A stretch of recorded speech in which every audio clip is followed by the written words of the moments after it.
Poland has always produced people that have quietly gone to change the world. Nicolaus Copernicus, a canon astronomer who quite literally challenged the structure of the universe. Maria Skłodowska-Curie went on to become one of the most important scientists in human history. And of course, Frederick Chopin, born right here near Warsaw. I was there recently with my mom. She loved it. He turned exile into music that still defines Polish identity. And you know what all these people have in common? Is not fame. It's the fact that their work became recognized much later in their life. So I wonder if in the last 30, 20 years, Poland has produced people that, like those I just mentioned, will go on to become heroes, extremely respected figures that we will look back and celebrate, like we celebrate the great Polish minds of yesterday. Boom! The first person we're going to speak about today is a scientist named Olga Malinkiewicz, who is literally changing how the world produces energy. She studied physics in Spain and Switzerland and went on to work in international research environments before returning to Poland. Her name became more well known globally through her work with perovskite solar cells, a new type of material that turns sunlight into energy way cheaper and with a lot more flexibility than the usual silicon panels. And what made her work groundbreaking was proving that perovskites could be produced at lower temperatures and using simpler processes. This opened the possibility for more lightweight solar panels, for more flexible structures and cheaper renewable energy. In 2014, she co-founded Sauli Technologies, one of the world's leading companies developing perovskite solar technology. Like Copernicus, her work doesn't change what we see in the skies. It just changes the way we power the world beneath it. The next person is a musician, and one that I really like. His name is Dawid Podsiadło. I first heard about Podsiadło because my wife downloaded his album on iTunes. This was many years ago. And I remember looking at the cover, this kid with slightly curly hair or wavy hair. And we used to listen to his music a lot when we were driving from Austria to Poland, when we were, of course, living still in Austria. And I remember that my wife said, yeah, this kid just won some sort of talent show in Poland or something. And I remember being impressed because his music had something interesting.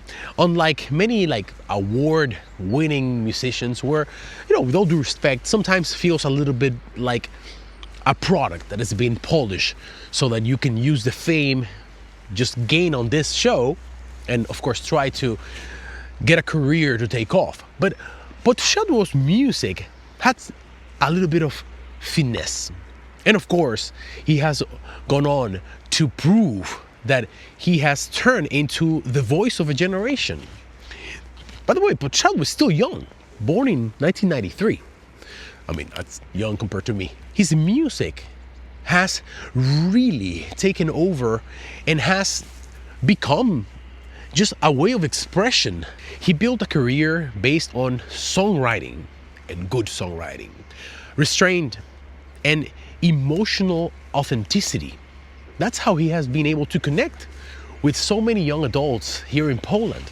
His albums broke sales records, but there's something even deeper than just a lot of albums sold. His real influence can be felt inside his lyrics that speak about uncertainty, about personal failures, about vulnerability.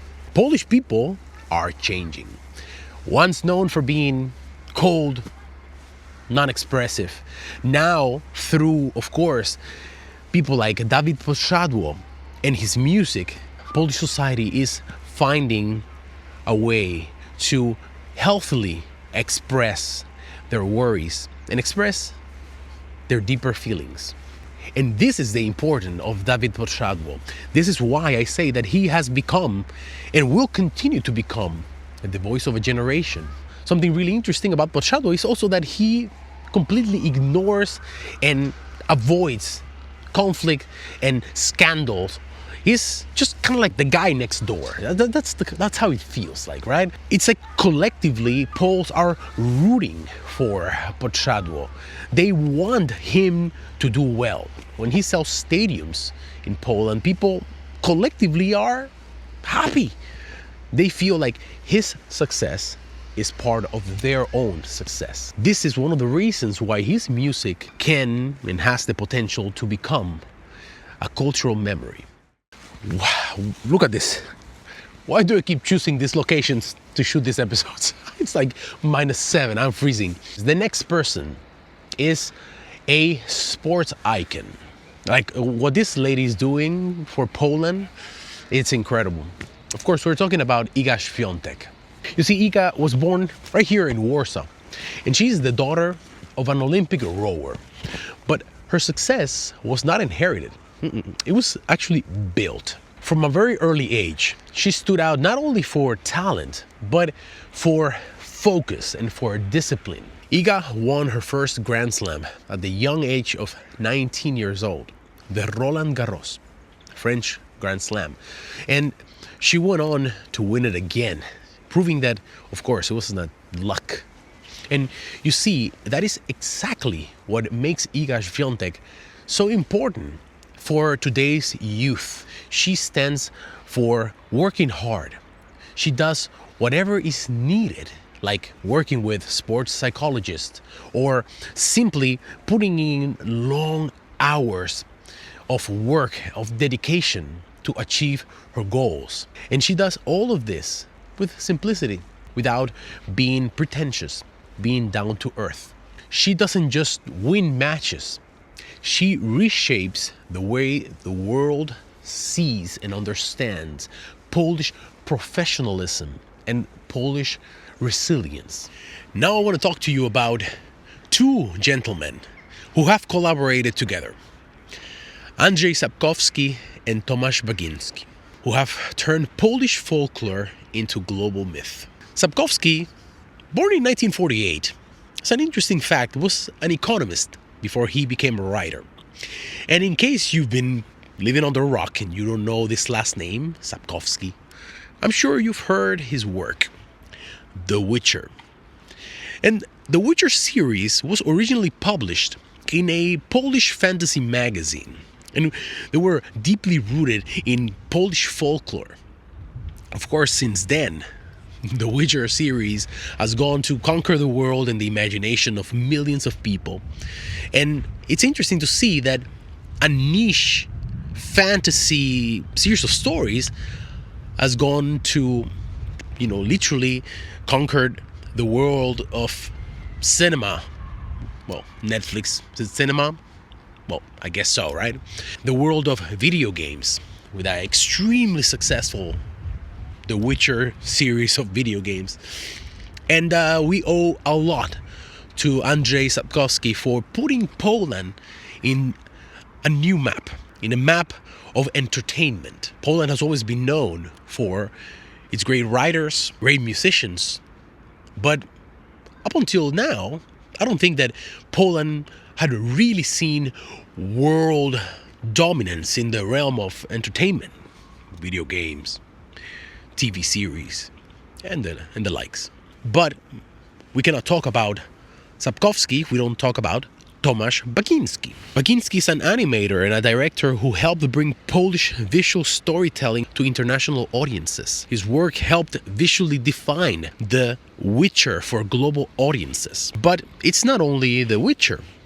Bagiński's short film, The Cathedral, earned him a nomination for the Oscars. Together, Bagiński and Sapkowski did what Mickiewicz and Sienkiewicz did: export Polish imagination without diluting it. The last person we're going to speak about today might be controversial based on what I learned online. But looking at the situation in Poland today, I think this guy deserves bringing him up. We're talking about Leszek Balcerowicz. We have to think about where Poland was in the 1980s. In the late 80s and early 90s, Poland faced hyperinflation, collapsing state industries, economic isolation, And Balcerowicz became one of the key architects of the reforms that helped transform Poland and transition Poland into a market-based economy. These changes were painful, controversial, and quite disruptive. But to be fair, they helped stabilize the economy and they enabled Polish private enterprises to exist. Like many system builders in Polish history, his work wasn't heroic or emotional. It was structural. And like I read online once, the world reserves legend status to those who made the future possible, not comfortable. So, do we call Balcerowicz a legend or a hero? I don't know. That I will leave to you as a Polish person watching this with a lot more knowledge of your own history than me. But I can tell you this though, we would not enjoy a Poland like we enjoy today without his contribution. Boom! That's all, guys. That's the end of this episode. I hope you liked it. One thing Polish history teaches us is patience. And legends don't really announce themselves. They work quietly and slowly. And then, once we are able to see the bigger picture, we realize the scope of their work. And then we proceed to celebrate them. Do you think that any of the people mentioned today in this video will go on to become a future Polish legend or hero? I would like to know your opinion. All I know is that sometimes people that go on to be really celebrated and admired, they do so not because they were perfect, but because they changed the course of things. I believe that these people are changing the present and potentially the future. Thank you, guys. See you on another episode. Of course, share this video with a friend if you liked it. Pop up.